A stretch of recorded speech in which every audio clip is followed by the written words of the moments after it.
आपले प्रतिनिधी थेट मालेगाववरून आपल्यासोबत जोडले गेलेले आहेत। बब्बू शेख, नेमकी तिथे मालेगावमध्ये भिक्खू चौकाजवळ तुम्ही आहात, काय तिथे सगळा पोलिसांचा बंदोबस्त लावण्यात आलेला दिसतोय? काही अनुचित प्रकार घडू नये म्हणून ही सगळी तिथे व्यवस्था तैनात करण्यात आली आहे, काय माहिती? प्रियंका, खरं तर हा जो निकाल आहे हा मालेगावकरांसाठीच नव्हे तर देशांसाठी महत्त्वाचा आहे आणि मालेगावमध्ये तर फारच उत्सुक आहे।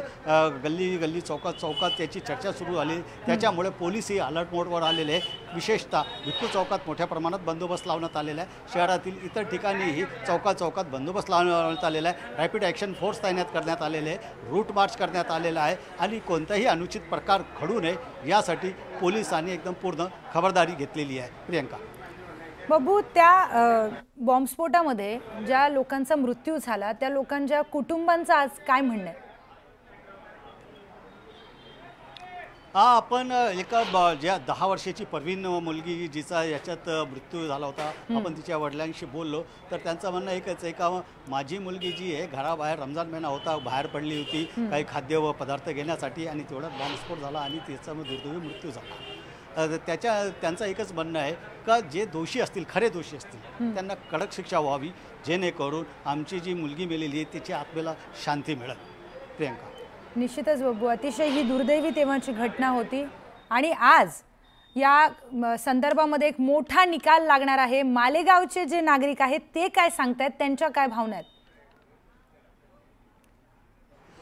प्रियंका, त्यांच्या भावनाही तीव्र आहे। सर्वांना एकच वाटतं आहे का मालेगाववर हा मोठा आघात झालेला होता।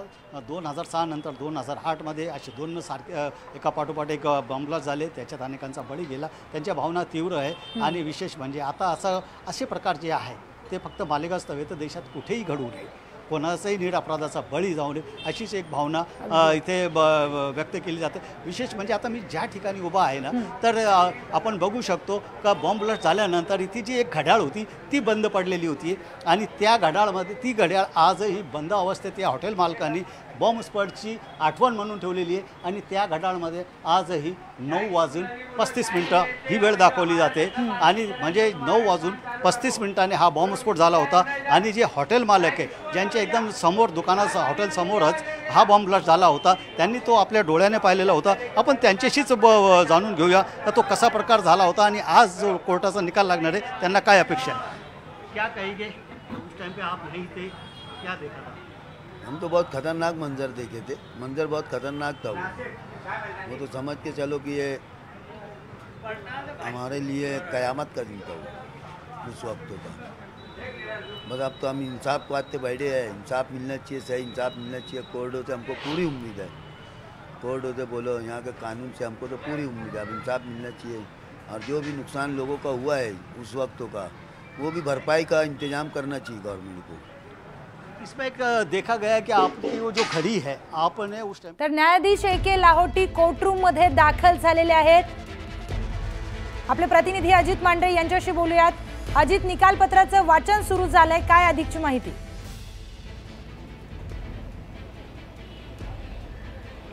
कोर्टाची प्रक्रिया असते, ज्या आरोपींच्या विरोधात निकाल जो दिला जाणार आहे त्या आरोपी कोर्टात हजर झाल्यानंतर त्यांची पूर्ण नोंद केली जाते आणि ती नोंद पूर्ण झाल्यावरती न्यायाधीशांना कळवलं जातं। ते साधारणपणे 10 मिनिटापूर्वीच कळवलं गेलेलं आहे आणि आता जी माहिती मिळते त्यानुसार न्यायाधीश लाहोटी जे आहेत ते कोर्टरूममध्ये हजर झालेले आहेत आणि त्यांनी निकालपत्राचं जे आहे वाचायला, म्हणजे सुरुवातीचा ऑपरेटिव्ह पार्ट जो असतो तो वाचायला सुरुवात केलेली आहे। कोणावरती काय आरोप आहेत, कशा त्यांची नाव सुरुवातीला म्हणजे त्यांची नावं काय आहेत, त्यांच्यावरती आरोप काय आहेत, त्यांच्यावरती कोणती कलमं लावली गेलेली आहेत, त्यांच्यावरती सरकारी पक्षाने काय काय आरोप केले होते, त्यानुसार काय काय त्यांच्या विरोधात साक्षी पुरावे जे आहेत ते सादर केले गेले आणि पुढे जाऊन मग हे सगळं वाचन झाल्यानंतर नेमकं सरकारी पक्षाने काय आरोप लावले होते, म्हणजे FIR नुसार जे आरोप होते ते सगळे जे आहेत ते सुरुवातीला न्यायाधीश जे ते वाचतील आणि त्यानंतर सरकारी पक्षाने केलेला आरोप, म्हणजे उदाहरण पकडा की यांच्यावरती स्फोटके बाळगणे किंवा 120B म्हणजे कट कारस्थान रचणे हे आरोप लावलेले आहेत, तर ह्या आरोपामध्ये सरकारी पक्षाने ठेवलेले साक्षीदार पुरावे जे असतील त्याचं वाचन केलं जाईल आणि मग कोर्ट त्यांचं निरीक्षण देईल की सरकारी पक्षाने हे जे साक्षी पुरावे जे कोर्टामध्ये सादर केले होते ते किती योग्य आहेत आणि किती अयोग्य आहेत आणि त्यानुसार हा कलम जे आरोपी लावलेला आहे त्या कलमांतर्गत या आरोपीवरती आरोप सिद्ध होतात का हे कोर्ट जे आहे ते स्पष्ट करेल आणि या प्रक्रियेला सुरुवात झालेली आहे। थोड्याच वेळात निकाला संपूर्ण वाचन होईल। आरोप जे आहेत ते सांगितल्यानंतर सरकारी पक्ष सांगितल्यानंतर सुरुवातीला कोर्ट या सगळ्या प्रकरणातील जे आरोपी आहेत त्याच्यामध्ये कोण कोण दोषी आहे कोण निर्दोष आहे हे देखील तिथं जाहीर करेल आणि मग त्यानंतर कोण निर्दोष कसे आहेत हे सांगितलं जाईल, दोषी कसे आहेत, काय आहेत दोषी, त्याची कारणं काय आहेत, त्यांच्या मागे जे पुरावे साक्षी सादर केले होते त्यामध्ये काय समोर आलं याचं वाचन केलं जाईल। पण सुरुवातीला ज्यावेळेस आरोप काय आहेत, सरकारी पक्षाने काय बाजू मांडलेली आहे हे ठेवल्यानंतर कोर्ट पहिल्यांदा हेच सांगेल की 7 आरोपींपैकी नेमके कोणकोणते आरोपी दोषी आहेत, कोणते आरोपी निर्दोष आहेत। नक्की अजित मांढरे कोर्ट रूम मधून आपल्या सोबत उपस्थित आहेत, आपल्याला माहिती देत आहेत। त्या घडीला आपण एका बाजूला बघतो आहोत कर्नल पुरोहित यांच्याकडून आरडीएक्सची व्यवस्था झाली असं सरकारनं कोर्टामध्ये युक्तिवाद केलेला आहे। युक्तिवादाला म्हणजे निकालाला सुरुवात झालेली आहे, निकालाचं वाचन होत आहे आणि निकाला कशा पद्धतीने वाचला जाईल, सुरुवातीला काय नंतर काय या सगळ्या संदर्भात आता आपल्याला अजित मांढरे सांगत होते। अत्यंत महत्त्वाचा अजित निकाल आहे, 17 वर्ष लोकांनी याची वाट बघितलेली आहे आणि आता निकालाचं वाचन होत आहे। जसं तू म्हणालास की न्यायमूर्ती लाहोटी हे कोर्टरूम मध्ये आलेले आहेत, साध्वी प्रज्ञानं पुढे बसण्याची विनंती केली, हे सुद्धा आता आपल्याला कोर्टरूम मधून समोर येत आहे। सगळे कोर्टरूम मधले जे अपडेट आहेत, अचूक ताजे अपडेट तुम्ही न्यूज 18 लोकमतच्या स्क्रीनवर बघता आहात। साध्वी प्रज्ञा सिंग कोर्टरूम मध्ये काही वेळापूर्वी दाखल झाली आणि साध्वी प्रज्ञानं पुढे बसण्याची विनंती केलेली आहे। कोर्टरूम मधले एक एक अपडेट आपल्यापर्यंत येत आहे। एनआयए कोर्टात निकाल वाचनाला सुरुवात करत आहे। 4 यंत्रणांनी एकूण मिळून हा तपास केलेला होता, त्याच्यात एलसीबी, नाशिक, आझादनगर, मालेगाव, एटीएस आणि एनआयएचे अधिकारी। 2010 मध्ये एनआयएच्या ताब्यात ही केस गेली आणि त्यानंतर 17 वर्ष साधारणपणे 323 साक्षीदार ज्यांचे जबाब नोंदवले गेले। या सगळ्या मालेगावच्या ब्लास्टमध्ये 6 जणांचा मृत्यू झाला, त्यामध्ये एक लहानगी 10 वर्षांची मुलगी सुद्धा होती आणि 92 जण जखमी झाले। निकालाच्या वाचनाला सुरुवात झाली आहे। पुन्हा एकदा अजितकडे जाऊया। अजित,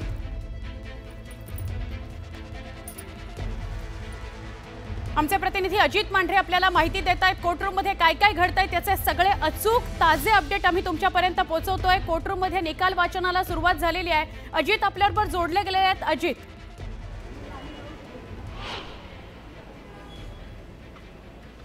कोर्टरूममध्ये निकाल वाचनाला सुरुवात झालेली आहे। मी सांगितलं त्याप्रमाणे की कोर्टाची एक प्रक्रिया आहे।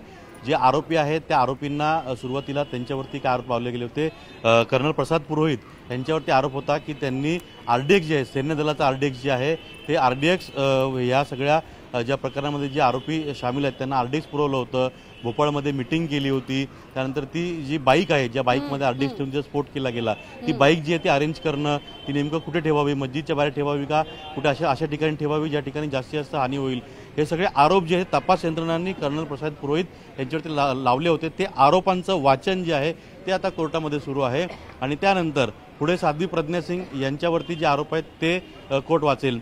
कोर्टाने सुरुवातीला स्पष्ट केलेलं आहे, माफ करा, कोर्टामध्ये कोणालाही त्या ठिकाणी मोबाईल वापरण्यास मनाई करण्यात आलेली आहे। साध्वी प्रज्ञा सिंग यांनी पुढे बसण्याची विनंती केली होती, त्यांना देखील आता पुढे त्या ठिकाणी बसवलं गेलं अशी माहिती मिळते।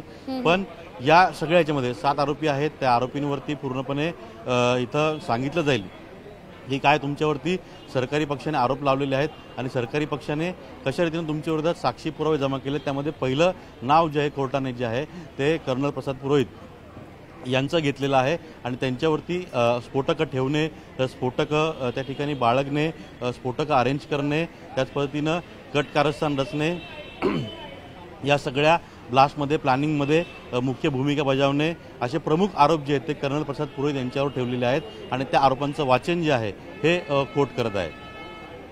आपण आपल्या प्रेक्षकांना एकदा पुन्हा सांगूया, महत्त्वाचा आजचा दिवस आहे, महत्त्वाचा निकाल आहे। मालेगाव ब्लास्ट संदर्भातला हा निकाल आहे। एनआयएच्या विशेष कोर्टरूम मध्ये निकालाला सुरुवात झालेली आहे, निकाल वाचनाला सुरुवात झालेली आहे। सुनावणी 17 एप्रिल पर्यंत झाली, 17 वर्ष ही सुनावणी चालली, वेगवेगळ्या गोष्टी या माध्यमातून पुढे आल्या। 300 जसं मी मगाशी म्हटलं 323 साक्षीदार नोंदवले गेले, त्यातल्या 17 वर्षांमध्ये 30 जणांचा मृत्यू झाला आणि 34 साक्षीदार फितूर म्हणून घोषित करण्यात आले। आरडीएक्स या ब्लास्टमध्ये वापरलं गेलेलं होतं आणि आरडीएक्स वापरणं जाणं किंवा त्याच्या व्यतिरिक्त वेगवेगळ्या गोष्टींमुळे हा मालेगाव ब्लास्ट चर्चेत राहिला। याला राजकीय रंग सुद्धा दिला गेला, धार्मिक रंग सुद्धा दिला गेला आणि आता निकाल वाचनाला सुरुवात झालेली आहे। आमचे एक प्रतिनिधी कोर्टरूम मध्ये उपस्थित आहेत। जसं आता अजित सांगत होता मोबाईल वापरायला परवानगी नाहीये, त्यामुळे तो येऊन बाहेर माहिती देतो आणि अजित आपल्याला सगळी अपडेट कोर्टरूम मधली देतो आहे। सगळी ताजी अपडेट तुम्ही न्यूज 18 लोकमतच्या स्क्रीनवर फक्त बघता आहात। ताजी आणि अचूक अपडेट. दगडफेक झाली, गोळीबार झाला असं सरकारी युक्तिवाद करण्यात आलेला आहे. दगडफेक झाली आहे म्हणजे या दरम्यान त्या दरम्यान जेव्हा ब्लास्ट झाला त्या दरम्यान काय काय घडलं त्याचं सगळ्याची नोंद या निकालाच्या दरम्यान समोर येते. बाईकवर स्फोट झाला हे सिद्ध झालेलं नाही असं कोर्टानं म्हटलेलं आहे. अगदी प्राथमिक माहिती, निकालाचं आत्ताच वाचन सुरू झालंय त्यामुळे अगदी प्राथमिक माहिती समोर येते आणि जशी ती माहिती समोर येते आम्ही तुमच्यापर्यंत पोहोचवतो. दिवसभरातली ही सगळ्यात मोठी बातमी असणार आहे. मालेगाव ब्लास्टचा निकाल ज्याचं वाचन होत आहे 17 एप्रिलपर्यंत, म्हणजे मागच्या महिन्याच्या 17 एप्रिलपर्यंत सुनावणी सुरू राहिली आणि मग निकाल राखून ठेवलेला होता. न्यायाधीशांनी लाहोटी न्यायमूर्ती यांनी निकाल राखून ठेवलेला होता आणि त्याचं वाचन आता सुरू झालेलं आहे. पुन्हा एकदा आमचे प्रतिनिधी अजित मांढरे यांच्याकडे जाऊया. आपल्याला अजून एक अपडेट येते. बोटांचे ठसे सापडले नाहीत असंही कोर्टानं म्हटलंय. पंचनामा व्यवस्थित केला गेला नाही असंही कोर्टानं नोंदवलेलं आहे. आता आपण अपडेट घ्यायला जाऊया आमचे प्रतिनिधी अजित मांढरे यांच्याकडून. अजित, जसं मी म्हटलं की काही वेळेला म्हणजे कोर्टात शिस्त ही फार महत्त्वाची असते. व्हिडिओ आणि ऑडिओ करायला तर बंदी आहेच, मात्र आता मोबाईल न्यायला सुद्धा बंदी आहे. त्यामुळे आपल्यापर्यंत जे आतून अपडेट येत आहेत काय आतापर्यंत समजताय अजित? अपडेट्समध्ये मुळात मगाशी सांगितलं की कर्नल प्रसाद पुरोहित यांच्यावरती जे आरोप आहेत त्या आरोपांचं वाचन सुरू झालेलं आहे. त्यांच्यावर आरोप सांगितलेले आहेत आणि सरकारी पक्षाने नेमकं त्यांच्या विरोधात काय पुरावे सादर केले होते याचं देखील वाचन झालेलं आहे. पण कोर्टाने हे देखील निरीक्षण नोंदवलेलं आहे की जी दुचाकी त्या ठिकाणी ज्या दुचाकीमध्ये ब्लास्ट केला गेला, स्फोट केला गेला, त्या दुचाकीवरती ठसे जे सापडलेले आहेत ते ठसे या कोणत्याही आरोपींपैकी नाही आहेत आणि यामुळे या आरोपामध्ये जो सरकारी पक्षांचा आरोप केला होता तो आरोप कुठेतरी कोर्टाच्या या सगळ्या म्हणजे याच्यामुळे निघतोय. आरोपावर लागलेले चार्जेस प्रूव्ह करण्यात तपास यंत्रणांना अपयशी आलेलं आहे. ही मोठी बातमी आत्तापर्यंतची की या कोर्टाने थेट इथं नोंदवलेलं आहे की जे आरोपी आहेत त्यांच्यावर लावलेले चार्जेस जे आहेत ते प्रूव्ह करण्यामध्ये म्हणजे ते कोर्टामध्ये त्या ठिकाणी पुरावे जे सिद्ध करण्याकरता जे आहे हे तपास यंत्रणा पूर्णपणे अपयश आलेलं असं निरीक्षण जे आहे ते कोर्टाने नोंदवलेलं आहे. तपासादरम्यान अनेक तांत्रिक चुका झालेल्या आहेत. मोटरसायकलचा वापर या ब्लास्टमध्ये झाला होता ते सिद्ध करता आलेलं नाही. या सगळ्या तपास यंत्रणांना कर्नल प्रसाद पुरोहित यांनी आरडीएक्स घरात ठेवले होते याचा कोणताही पुरावा नाही आहे. त्यांनी आरडीएक्स आणले होते याचा देखील कोणताही पुरावा नाही आहे. हे सरकारी पक्ष जो आहे हा जो कर्नल प्रसाद पुरोहित जे आहेत यांच्या विरोधामध्ये ही गोष्ट सिद्ध करू शकलेली नाही आहे. हे कोर्टाने निरीक्षण नोंदवलेले आहेत. त्याच पद्धतीनं स्पॉट पंचनामा झालेला होता तो योग्य झाला नव्हता. त्यामध्ये अनेक तांत्रिक त्रुटी आहेत. बाईकवरील चेसी नंबर साध्वी प्रज्ञासिंग ठाकूर यांच्या मोटरसायकलला सिमिलर असू शकतो असं सांगितलं होतं, पण ते देखील सिद्ध करण्यामध्ये तपास यंत्रणांना यश आलेलं नाही आहे. गुप्त बैठका झाल्या होत्या हे देखील तपास यंत्रणांना सिद्ध करता आलेलं नाही आहे.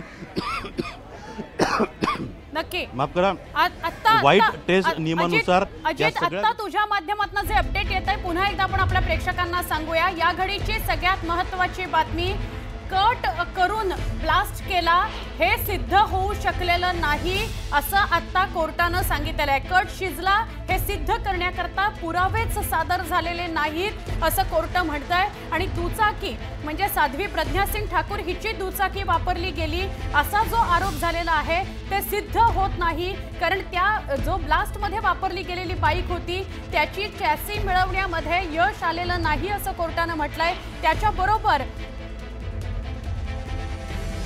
UAPA लावणं सुद्धा योग्य नव्हतं असं कोर्टानं म्हटलंय. मोबाईल मधूनही काही ठोस असं मिळालं नाही असं सुद्धा कोर्टानं नोंदवलेलं आहे.